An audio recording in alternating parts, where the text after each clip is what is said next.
Hi Gemini, welcome to Higher Source Tarot for your weekly tarot check. This is for the week of May 30th through June 6th for all Gemini, Sun, Moon, Rising, and Venus. Happy birthday to all of you. I hope you're enjoying your season here. And if you are new to the channel, I post new readings every Monday, then again on Friday. And I'd love to have you join us and become a subscriber. I had somebody ask me if they can subscribe to just one sign. I'm not aware of that, any way to do that. I believe you do have to subscribe to the whole channel, but I'll look into it. All right, let's get the guidance here for Gemini, Sun, Moon, Rising, and Venus. What advice do you have for Gemini, please?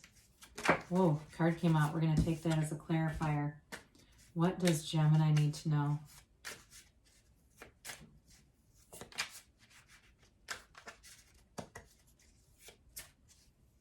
Okay, here we go. So we'll begin here with the tarot, and then we'll have the Angel Answers Oracle cards as well. Got the Two of Cups, the Page of Wands, the Wheel of Fortune, and the Devil. You've got the Five of Cups. Let's just move these over a little.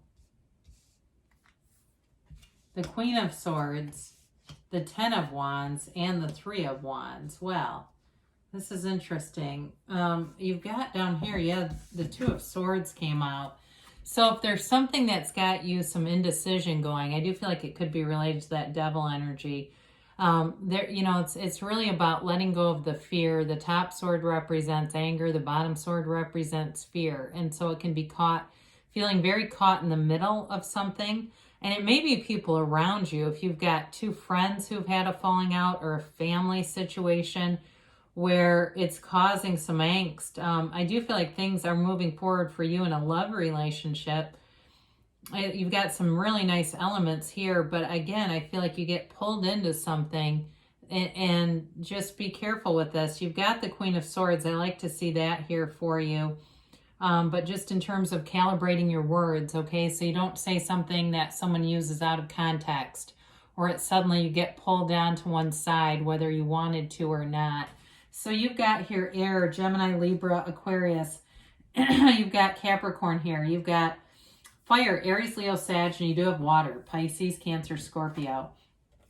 You know, as I look at these right off the bat, you've got something fun and uplifting, and there's fortune here. You know, you've got wonderful cards right off the bat, but there's something that brings in this element of some tension. Again, it feels more like somebody else than your mate, because you've got a soulmate energy here. You've got a match here. These are two equal cups. It can also be in work too, though. This can be an offer in work where it's a match for you, but it's an energy though of love. There's love, there's upliftment, and it's a relationship too where these other problems are really insignificant. And you may find that you don't give it too much attention, because when you're in love, nothing else seems to matter, right? Problems shrink. Something happens, who cares? You know, somebody gets a hold of your debit card, you call the bank, and you don't think about it twice, right? It's that kind of stuff where it's like stuff that might have really thrown you off. This helps to kind of alleviate it. And it also, I think, when we look through the eyes of love, we see the world differently. So the Page of Wands is an uplifter. This is the cheerleader of the deck. It's taking action. It's having adventures together. And there's no negative. This is relentlessly positive, okay? There's no negative comments here. This is all about, yeah, you can do that. This is that, you know, the friend that stands at the end of the race throwing glitter on everyone and giving everyone granola bars. I mean, this isn't somebody who says, oh, you shouldn't do that, you know. So in terms of work too, you may be the one, or with this, whatever the conflict is there, you may be the one that wants to keep people moving forward. You may find that you have a great sense of humor, and people sometimes though don't take it seriously. But this is a card too of someone who's very humorous, and even though it's fire energy, I do feel like it represents more your attitude and sort of taking things in ease, you know, not getting off in the weeds about something or making something so highly dramatic that it halts your energy. And got loyal people around you too. I feel like part of why you get a little bit pulled into the middle of something is because people like you. They want you to see it their way. You know, it's almost like a competition in some ways. So the Wheel of Fortune moves things forward. You know, I've talked about all the layers in this card before, but around the wheel it says tarot. You've got, you know, three, six, 8 different animals depicted. The cards depict animals, people in the divine. And so here you've got this sort of being grounded, centered with nature, being centered with the universe in this card, and it moves things forward. This is high vibrational stuff. And again, it offers fortune. So it's like having the right timing, having the right people show up. If you're in the market for a house, again, I hear having the right people show up. There's things like that where if you're looking to move in some way or make some kind of a physical move, you've got the right people to open the right doors for you, and it moves you forward. It's also a card of travel too, though. So with that 2 of Cups and Page of Wands, I do see somebody going to Boston. And so if that's you, that is moving forward. You may find there's some pretty inexpensive tickets out there, I've heard. Haven't really researched it, but there's going to be some opportunities there for somebody. So you got the Devil here. And, you know, this is the shadow aspects of humanity. And it doesn't mean it's bad necessarily. In order to know what you want, you have to know what you don't want. It's the contrast. It is a toxic cycle, though. I will say that it's a codependent kind of energy. And so it may be someone who's very stubborn, that doesn't like to see things in through another dimension or way. They like it their way. But the problem with them is they're not very effective, okay? With the way they hold that fire staff upside down, it doesn't illuminate anything. So it may be somebody who thinks they're right all the time, but they can't see themselves very clearly. And so they have a very hard time changing with this. So you may have this power to finesse them a little bit and to move whatever this problematic energy is forward.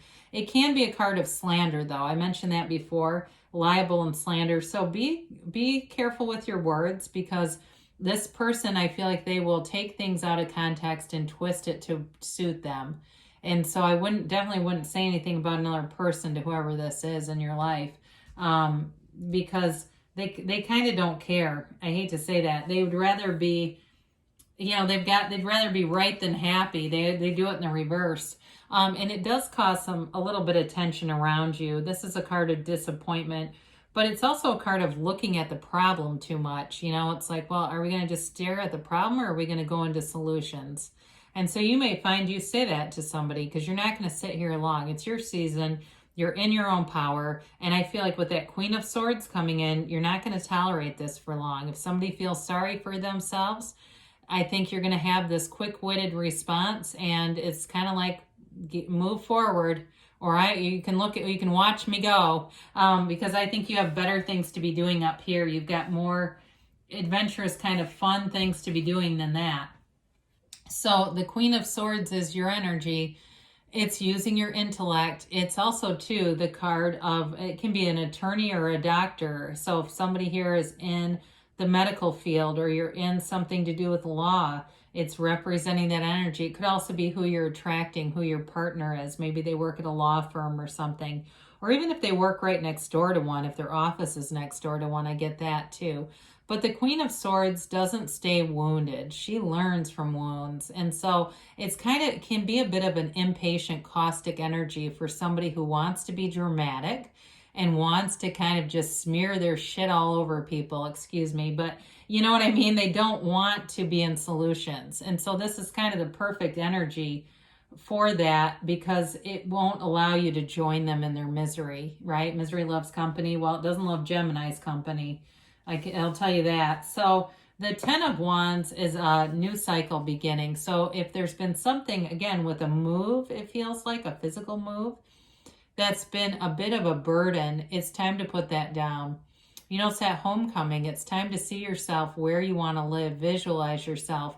If it's a particular neighborhood or an apartment complex or something like that, drive through it. Park in a spot as if you already live there. I probably wouldn't park in anybody's garage, but you can pull some drive-bys, you know, and feel like this is me driving home from work. This is me doing the thing, and that allows you to put this down. If it's an emotional burden from being caught in the middle between two people, again, you may end up speaking up and saying, I've got other things I need to focus on. I've done what I can do here, and now it's my time to do those things and put this down. So the Three of Wands is a card of waiting but knowing. It's a card of surety. There's no anxiety here. It's looking at those ships but knowing they're going to come back. So some of you may have established a pretty predictable routine with things in terms of work life, money life, and even a relationship here. And so you don't have unpredictability around you, but it can be a card of waiting. So I feel like there is something going on with a move for somebody, and there's this waiting thing, but your job is just to be happy in the meantime. And then the waiting is not going to be riddled with fearful beliefs that manifest the opposite of what you really want. It's really about having that sort of unbothered energy. Because even if something, sometimes we have things that don't go how we wanted them to, and something better comes along. So if that's you too, kind of looking at it through that lens and saying, I know there's something better here. This is a sign that something even better is coming. And so then it doesn't lower your vibration. All right, so we have here the angels here and getting a timeline.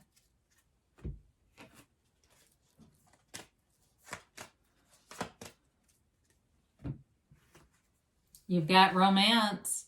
And with that Two of Cups and Wheel of Fortune, that doesn't surprise me. You've got some kind of a relationship here. There's real love here. There's depth, but there's like this fun energy, romantic energy. And it's that kind of relationship where you just want more of it. It's not a, or even if you're in something, it's sort of a recharge to it. Now you've got forgiveness here. And I do feel like it's related to that Devil, Two of Swords stuff. That just allows you to let go of anybody else's stuff, so you're not carrying their energy with you, and releasing that, returning it to them. You've got no need to worry, and I would agree with that. You've definitely got things moving forward here. And so with the timeline, now you've got a year from now, and sometimes people cringe at that because they go, oh no, it's going to take a long time. But really, it's a human timeline, right? And so a year in terms of when you have really big changes is like nothing. Sometimes when it goes so fast, it kind of scares people. So this may be a pace that you find that you really enjoy, that things go forward, but they don't go in a way that seems out of control or feels like it's just spinning out of control. I think that's when people say, when's the other shoe going to drop? Because they feel like the momentum is so fast and it starts to get scary. But this, you've got things moving in a secure way. You've got a yes here. So there's definitely good things coming for you, Gemini. I love you, and I'll be back again soon.